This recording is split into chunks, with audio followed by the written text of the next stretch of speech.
Hey everyone, Sam here, otherwise known as FPL Pricey, and in today's video we're going to be running through all of the best players to be targeting ahead of FPL Gameweek 5. Okay then, welcome back to another video on my channel, and of course, if you did enjoy the content from today, I'd massively appreciate it if you could just leave a like and hit subscribe, especially as we're chasing down 5,000 subscribers before the turn of the year. Let's start off by talking about one of the more obvious picks, I suppose. Semenyo at Bournemouth has been in ridiculous form since the start of the season. 5 attacking returns from the opening 4 game weeks. It is an overperformance, but a player with the kind of shot volume that Semenyo gets always has that potential for big upside. We saw it at the back end of last season as well, got a brace on the final day. This is a player that is capable of hauling, and it seems like he's taken yet another step up going into this season. Now, what I would say is the fixtures over the next patch, whilst good over a longer run, the next one in isolation, game week 5 against Newcastle,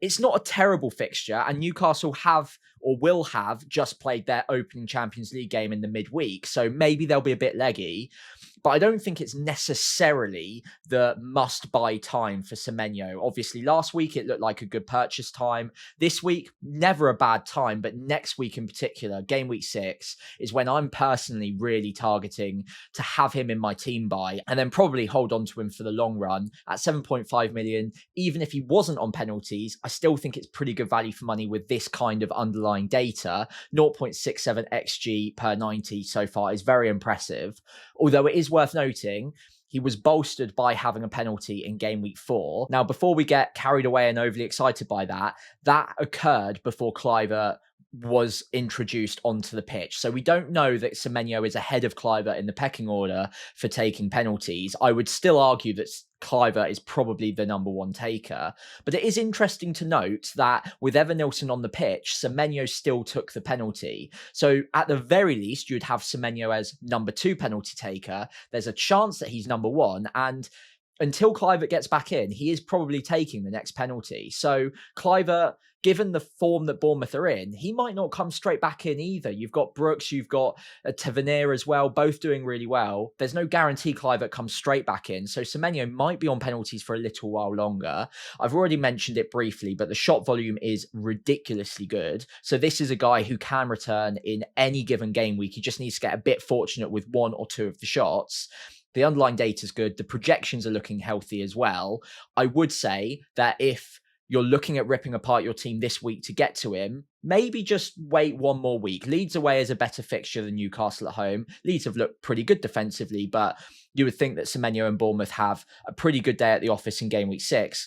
Newcastle, who have looked very good defensively, and we know historically are a good defence, it might be a week that you can hold off on the transfer if you think that you've got other bigger issues with your side. But as far as mid-price midfielders go, he's right at the top of the list for me right now. Second up, of course, we have to talk about Erling Haaland. He is arguably in the form of his career at the moment. Now, I think this time last season, he had something like 11 goals from his opening 4 or 5 games, which is obviously a better output. But the underlying XG per 90 this season is better than I think he's ever had at this point. 1.51 XG per 90. Arguably, you could have expected him, or maybe been realistic in your expectations for him to get more than 5 goals in the opening 4 game weeks, considering the form he's been in. Everything, and I really do mean everything, is funneling through Erling Haaland in that City lineup at the moment. Every chance they create, they're trying to find him. He's breaking high lines with ease, and he does look like he's as fit and as sharp as he's ever been. Even Pep Guardiola said as much as well. So it's a scary player to be going without. I've gone without him so far in the opening 4 game weeks. And actually, I'm pretty glad and pretty relieved that my season is going as well as it is doing without him. But I don't think that's going to last much longer if I keep ignoring him. So he is in my plans, and I do need to get to him definitely by Burnley in game week 6. I think if I don't have him by then, I'm going to need a very big sofa to hide behind, because that is a haul fixture if I've ever seen one. Even Brentford in game week 7, Everton in game week 8 as well. You would not be worried about him getting returns in any of those games. And although the projection might put him around about level with Salah in terms of the expected points for the next 5 via Solio, or the XGI projection over the next 5, he's got better goal threat than Salah. He seems to be much more the focal point of the team, whereas Salah seems to be maybe a little bit drifting in terms of his overall goal involvement as part of the Liverpool team, although he's still doing well, 3 returns so far. But out of the two, I would prefer to have Erling Haaland in my side right now, given what we've seen on the pitch in reality in the opening 4 game weeks. All of that being said, though, I'm not looking at bringing him in ahead of game week 5. Now, that might look like a really stupid decision if he goes and he hauls yet again. But if there was ever a fixture where he's going to be limited in his opportunities, it would be against the best defence in the league, Arsenal, away from home at the Emirates. You would think that they're going to have at least a plan to try and limit the service that Erling Haaland gets. And if there's ever a game where Man City aren't going to bag a pretty decent amount of goals and Erling Haaland is expected not to do quite so well, it would be the Arsenal away game this season. After that, I think all bets are off. He can get any kind of returns. Even against Arsenal away, he could arguably get something pretty special, but you're playing the odds in FPL, and any move that I made for him this week would have to be for a hit. And realistically, I'm not taking a hit to bringing a player away at Arsenal. If I was wildcarding this week, I think I'd just have him regardless, even with the bad fixture in game week 5, and just have that done so I don't need to worry about a future transfer booked in ahead of game week 6. So if you're on a wildcard, I would do it. But with free transfers, I probably would just wait one more week, as good as he's been. If there's any team that can stop him, it would be Arsenal. I would not be surprised whatsoever if he gets something against Arsenal. But I think, again, you're playing the odds in FPL, and Burnley is the fixture that I'd be desperate to get to him to. And that is what I've currently got a plan for. Next up, let's talk about a new player to the Premier League. Xavi Simons had a pretty impressive debut away at West Ham. Although, to be fair, West Ham haven't been in the greatest of form since the start of the season. So maybe that helped him out a little bit. But it was a good debut. The data doesn't really stack up in terms of the underlying XGI per 90. But on the eye, I watched the game. I was very impressed with him. I thought the set piece delivery was absolutely phenomenal. And Spurs have clearly been really focusing on their set pieces in training over the summer and in the last few game weeks, because everything that they were delivering from both sides, so Kudus on one side, Xavi Simons on the other, everything was finding the head of a Spurs player, and some of the routines that they were creating were very, very difficult to defend against, especially that Sarr goal at the back post from the Xavi Simons cross, I believe. That was a pretty special goal, and not much is going to be possible to defend against that when Spurs are in that mood. So if Xavi Simons is on corners from one side, he might get other set pieces. He's got a great delivery on him, and you'd think he's going to be a real key figure in that Spurs lineup moving forward. With good fixtures coming, Brighton, I'm not scared of them getting returns in that one. Then Wolves, then Leeds. I think attacking returns are coming, and he might be placed out on the left-hand side yet again, or he might go more central over time. But either way, he looks like a real focal point for Spurs, and a lot of their creativity is already coming through him after just one game week. After a few game weeks, everything's going to start clicking just that little bit more. And at 7 million and just 2.1% ownership at the moment, I think he could be a nice little differential to be picking up, especially if I was on a wild card right now.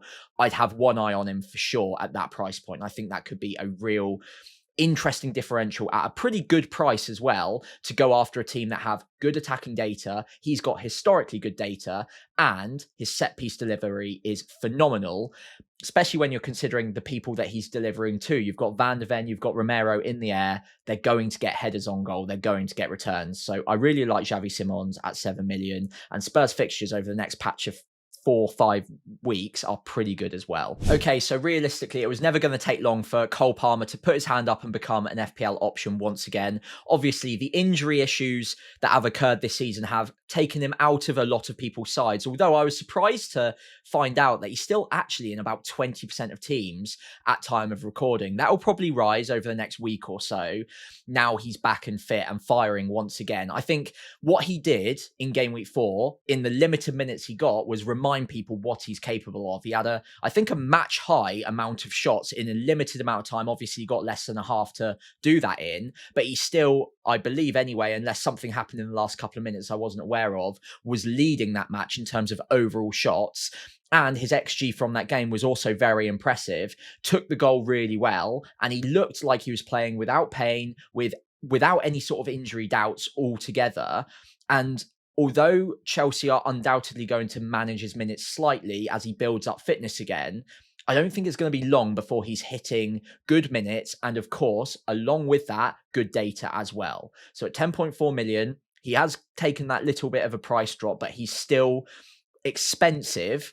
I would understand why some people would just wait a few weeks, because admittedly, the next 4 aren't bad fixtures. You've got Man United, Brighton, Liverpool's a really tough one, although they've been fallible at the back. And then Nottingham Forest after that, again, under Ange, maybe a bit of a different proposition as to what they were under Nuno Espirito Santo. But game week 9 is really when Chelsea's run of fixtures turns very green, very positive, and you're probably going to want Cole Palmer. But those of you who still have him are laughing right now, because you've got a penalty taker talisman who looks like he's back to near the form that he was in at his very peak at the start of last season. It is quite a small sample size. Obviously, it's half a game against Brentford. We shouldn't extrapolate that into saying he's the best player in the world. All of a sudden, he's going to get 20 goals this season. But there are early green shoots, and he is a player with very high upside. We know what he's capable of. He's got a good record against both Man United and Brighton in the next 2. And if he gets the minutes, I have no doubt that he is going to be good value for money, even at that price. I think the one hesitation I would have would be around whether or not he does indeed get the minutes straight away, because he's had the injury issues, because Chelsea have a lot of strength in depth this season. I wouldn't be massively surprised to see a few early subs here or there. I doubt he'll get benched or rested all too often. I think he'll probably start most, if not all, of the Premier League games. But if the game's comfortable, if the game's safe, or even if he's just being managed generally, I wouldn't be surprised to see him come off at about 75, 80 minutes in a few of these weeks, given that they've got Champions League to contest with. And of course, you want to maintain his fitness over a longer period of time. You don't want to risk him getting a reoccurrence of the injury he's already had. And he has had that injury nagging away at him over the summer and previous to the summer as well. So it's one that they're probably monitoring and just keeping a close eye on to make sure that he doesn't aggravate it at any point. So again, I wouldn't be breaking him apart my team to get to him yet. If you've got him already, you're laughing, because you've got a great high upside player with good data on penalties. He's Cole Palmer at the end of the day. He's a fantastic FPL pick when he gets going. But unless you're wildcarding, and if you were wildcarding, he would be in my consideration set for players that I'd be picking. But I don't think I'll be buying him necessarily, given there is some doubt over the expected minutes. And the fixtures are decent, but they're maybe upper of middle. They're not amazing fixtures. You've not got promoted clubs in the next 4 game weeks. They're not fixtures that ping off the fixture ticker and shout saying, I need players from this team. So whilst the minutes are a doubt, or a little bit of a doubt at least, then maybe we can just have a bit of a watching brief on him and wait until game week 8, maybe against Nottingham Forest, maybe game week 9 after that, when the fixtures truly do take a real turn for the better. Okay, so hear me out on this final Chelsea player that I want to potentially recommend as an option, especially on a wild card as a long-term hold. That is Caicedo at 5.5 million. I think a lot of people will probably naturally scoff at this because he's never really been an FPL pick before, and I completely ignored him at the start of the season, to be fair, as well. Although I am starting to come around to the idea that players like this season, with defensive contributions added, can be serious factors for FPL and for success at this price. I think they can provide very good value for money. Caicedo so far has 75% hit rate for defensive contributions, so 3 and 4. If you extrapolate that across the season, I think that's roughly 60 points in terms of DEFCON, maybe just below. I think it's something like 56, maybe 58. So that's very good just from defensive contribution points added on. He's got an XG per 90 of 0.1, which is not high, but that's a goal on average every 10 weeks. Over a season, you're averaging about 3 to 4 goals from that. That's another 20 points. Then when you add in the clean sheets that he would get from being a Chelsea midfielder, maybe 10 to 15, then appearance points, you're looking, and I've done the numbers, at about 165 points without any bonus, without any assists, or without any potential for going above any of those thresholds. You might get a little bit more out of it. And at 5.5 million, if you can get a player getting north of 150 points across a season, that is ridiculously good value for money. So, as boring as he might be, he's going to tick along with 4 and 5 pointers in a lot of the game weeks. In fact, most of the game weeks by the looks of it, if the data so far is going to be extrapolated across a season. He's going to clock up the odd goal, and with that, the odd bonus point here or there. He might get the odd assist just through sheer fortune as well, because they are in a good attacking lineup where, okay, he lays it across to Palmer, lays it across to João Pedro, one of them pings it. It can happen. He can get assists, and he gets the minutes. He's got 90 minutes in every single game week so far. I think there are much worse ideas out there than having someone like Caicedo on a wildcard or just in your team for the long haul. 8.1% of managers have already clocked onto it, and they're laughing already. They have gotten a bit fortunate with 2 goals from the opening 4 game weeks, and I wouldn't expect 19 goals across a season, so 1 every 2 game weeks. But if he can just get 1 in 10, like I said, he could still be expected to get something like 150 to 170 points across the season. That is just such good value for money. As boring as it is, as much as some people might say, well, that's just not why I'm playing FPL. I'm personally playing FPL to get as many points as possible. And there aren't many 5 to 5.5 million midfielders out there that are going to get that kind of hit rate and that many points. So he is on my radar. And on a wildcard, I would be highly considering him now, despite the fixtures, regardless of the fixtures, really. Okay, so I noticed that I hadn't recommended any defenders to buy ahead of Game Week 5. So I thought I'd put together a quick sheet of defender options that I'd be highly considering going into next game week. Van de Ven and Romero, both obviously hot off a great Game Week 4 performance against West Ham. I wouldn't be expecting that every week, but as I mentioned with Xavi Simons earlier on in the video, they do have the opportunity of getting attacking returns this season because the set-piece delivery is phenomenal from both sides. Van de Ven and Romero do stay up for corners and hang around the box, as we saw from Van de Ven when he got his goal. And there are clear instructions to target them in set-piece situations. And at the price as well, 5 million for Romero, 4.5 for Van de Ven. They might have had price rises by time of recording, I'm not sure. But either way, they're good value for money and better value for money now than Pedro Porro, who I've got in my team. And now he's off of set pieces.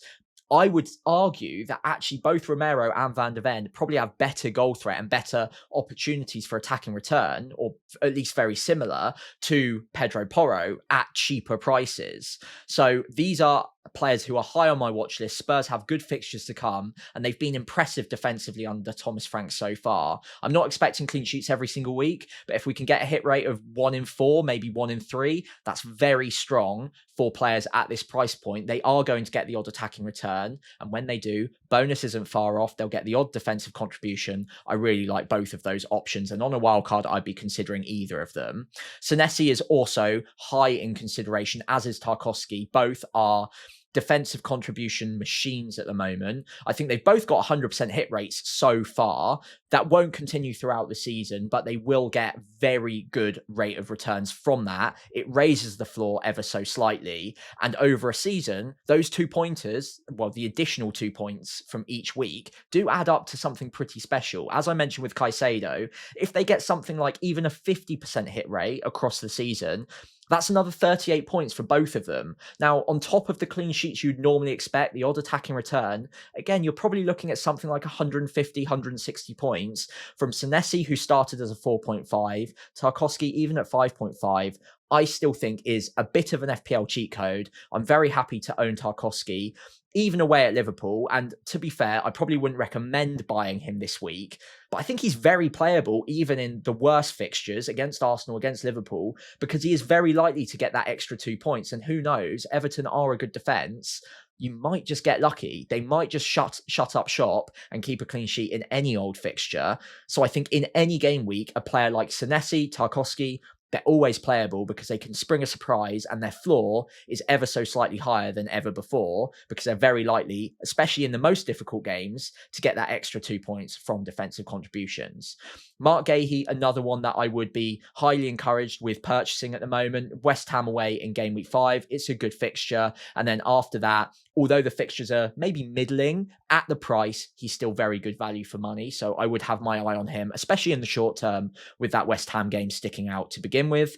And Gabriel, for me, is another defender that I've got my eye on. I do want to have long term. And personally, I'm looking at bringing him in for game week 7, probably on a wild card in my own team structure. But I would be looking at getting towards Arsenal defence as quickly as possible. They've already looked really tight at the back yet again. And we've got a high level of confidence given that we've seen over 3 or 4 seasons now that they do tend to be up there amongst the best defences in the league. They're showing that yet again, and I would not be surprised if by the end of the season they've got something like 15 to 20 clean sheets. Maybe 50% hit rate for clean sheets would be fantastic. They dropped off a little bit last year, but the data still suggested that they are the best in the league defensively. And yet again, I think Arsenal coverage, clean sheet wise, maybe not in the immediate term, given it's Man City next, but over the next few game weeks, you're going to want to get there. Again, if I was wildcarding this week, I'd probably just have one stored, tucked away for a future week. Maybe Gabriel on the bench for 1 week. You could arguably look at Timber, who started, I think 3 out of 4 now, got 90 minutes in the last 2 at least. So he's an option. But I'd be more closely looking at the centre-back options because I just think over the long term, they're more secure for minutes, whereas the fullbacks are going to get rotated at times. Arteta clearly has some preferred options there at the moment, but that can change very quickly. And with Champions League, with cup football coming as well, Lewis Skelly will get minutes and start at times. Ben White will as well. There are options where they can rotate in the fullback positions, whereas at centre-back, I think as soon as Saliba's fit again, and Gabriel, of course, are going to get 90 minutes more often than not. So those would be my more secure picks, especially Gabriel, considering Saliba is still a doubt going into game week 5. Okay, so I'm going to wrap up today by running through a few players who are being sold by a lot of managers going into game week 5. And I suppose I'm using this section as a bit of a word of caution. All 4 of these have been very disappointing, or especially 3 of them. Ekitike has been good up until game week 4, but then obviously Isak coming back in, there are going to be doubts, and he got brought off early without Isak in the squad. So all 4 are being sold, and with good reason. Wirtz has been especially disappointing given the price point. 8.5 million to begin with. I think we were all expecting a little bit more from him, but there have been flashes of him looking a little bit more comfortable in a Liverpool shirt as of late, but the returns haven't been there. Against Burnley, he didn't get anything. I think that was the final straw for a lot of managers. And again, if I was wildcarding, there's just absolutely no chance I'd be including him on that wildcard, even though Everton is next up. However, I will reiterate, and I do this a lot on the channel, free transfers are precious. And even if you're making a move for free, if you could have otherwise rolled that transfer, it would have prevented you from using a transfer for higher upside later on down the line. So there's always opportunity cost to every transfer you might make, especially given that you can roll transfers through a free hit or a wild card, so you don't lose them. So with Wirtz, not a player I'd want necessarily. I would not be buying him now. And Liverpool's fixtures after Everton, and even arguably Everton isn't that great a fixture. The Merseyside derby, it's going to be a bit cagey, a bit tight, you would think. But it's not an awful fixture. And given that transfers are precious and there are other ways of maybe using those transfers, and those ways might not even be clear this week. It might be a future move that has higher upside. So for example, this week, I am potentially looking at rolling my transfer. Now, I don't have Wirtz, but I'm trying to imagine if I did, would I want to move him on this game week, use my 1 free transfer, and therefore lock me out of getting to Erling Haaland without needing a hit to do so in game week 6 when he goes up against Burnley? Now, I think as annoying and as poor as Wirtz has been as an FPL asset, it would almost be worth just rolling the transfer, having him against Everton for 1 more week, and then being able to attack next week for a really plum fixture for Man City and Haaland, and maybe get more upside out of that. And who knows, Wirtz might even surprise you in game week 5. Now, I'm not holding out tons of hope there because he has been quite poor and the returns just haven't been coming. And I understand why no one would want to have him on a wild card now. But I would probably just hold firm for 1 more game week unless you have no future moves that you need to make, no other issues with your side, in which case, fair enough, you can move him on. That would make complete sense. But I think in other situations, transfers are precious and there will be other future uses of that transfer that might come in better use. Ekitike, I think, you can probably hold for one more game week. I wouldn't expect Isak to start against Everton at home. That would be a bit of a baptism of fire for him. And Ekitike's been good enough that he will probably hold on to that centre-forward position for one more game week, you would think. But his minutes are taking a bit of a nosedive. And as a long-term pick, I unfortunately think that it's one that I would have very little faith in, even over the medium term, to be honest. But I just think the minutes are going to start dropping pretty quickly. At the end of the day, they're not going to be able to squeeze in all of those options constantly. So even if Ekitike starts, he's likely to get brought off earlier and earlier as Isak builds up minutes, or he impacts Gakpo's minutes on the left-hand side. But either way, he's not going to be a 90-minute man consistently moving forwards. There are going to be other players competing and being either brought off for him or brought on for him in replacement of him at around 60, 70 minutes. So I think with both Wirtz and Ekitike, I would hold on for another game week in the expectation that they start, and Everton is an opportunity for attack and returns, but neither of them have been particularly promising, especially Ekitike moving forward given the minutes, but obviously he's been much better than Wirtz has since joining the league. Now, Wood and Watkins, two other strikers that are being sold by a lot of managers. Wood's minutes are diving as well at the moment, down to 59 in game week 4, although I think that was maybe slightly situation dependent. He'd just come back from international duty. Obviously, he represents New Zealand, so that is a pretty long haul flight to deal with. He might not have got many minutes training with Ange under new management, so being brought off early maybe wasn't a massive surprise given that it was Arsenal and the game was potentially already not gone, because you never say a game's gone even at 50, 60 minutes, but maybe there were better opportunities to be using him in future weeks. However, I do think it is worth noting that there are no guarantees with Chris Wood's minutes moving forwards, and under the new manager, they might have a different strategy. They might play a different way. They might not have as much faith in him as Nuno Espirito Santo had. And therefore, he's probably not a great long-term hold.